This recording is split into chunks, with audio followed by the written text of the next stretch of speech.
വിദ്യാർത്ഥി സംഘടനയെ തുടർന്ന് കോളേജ് ക്യാമ്പസിനുള്ളിൽ പോലീസ് കയറിയതിനെ തുടർന്ന് സംഘർഷം. പത്തനംതിട്ട കാത്തോലിക്കറ്റ് കോളേജിൽ ഉച്ചയ്ക്ക് 12 മണിയോടുകൂടിയാണ് സംഭവം നടന്നത്. SFI KSU പ്രവർത്തകർ തമ്മിലുണ്ടായ ഏറ്റുമുട്ടലാണ് സംഘടനത്തിൽ കലാശിച്ചത്. പ്രകടനം നടത്തിയ SFI KSU പ്രവർത്തകർ പരസ്പരം ഏറ്റുമുട്ടുകയായിരുന്നു. ഇതിനിടയിൽ വിദ്യാർത്ഥികൾ പരസ്പരം കല്ലെറിഞ്ഞതോടെ കോളേജ് അധികൃതർ പോലീസിനെ വിവരമറിയിച്ചു.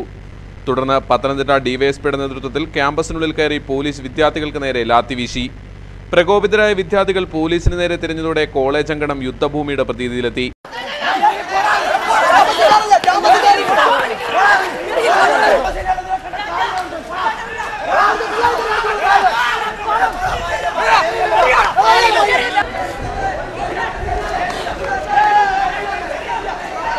പോലീസിനെ വരെ ചോദിച്ചു.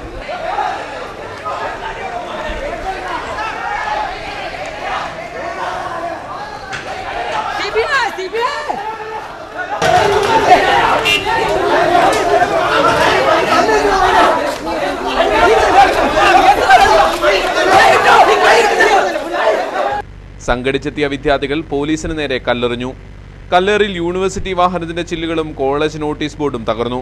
വിവരമറിഞ്ഞ ദൃശ്യങ്ങൾ പകർത്താനെത്തിയ മാധ്യമപ്രവർത്തകർക്ക് നേരെയും കയ്യേറ്റ ശ്രമമുണ്ടായി. ലാത്തിചാർജിൽ 40ഓളം വിദ്യാർത്ഥികൾക്ക് പരിക്കേറ്റിട്ടുണ്ട്.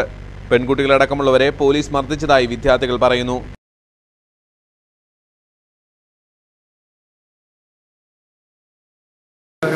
SFI KSUവിൻ്റെ പ്രവർത്തകരെ ചെറിയൊരു അക്രമം ഉണ്ടായപ്പോൾ പ്രതിഷേധ പ്രകടനം എടുത്തു.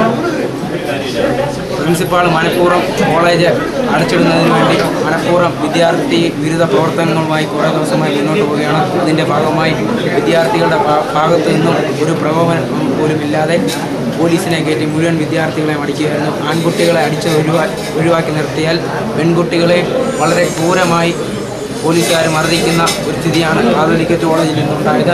അത് കഴിഞ്ഞാണ് വിദ്യാർത്ഥികളുടെ ഭാഗത്തു നിന്നും കോളേജിനെതിരായിട്ടുള്ള പ്രവർത്തനങ്ങൾ ഉണ്ടായത്.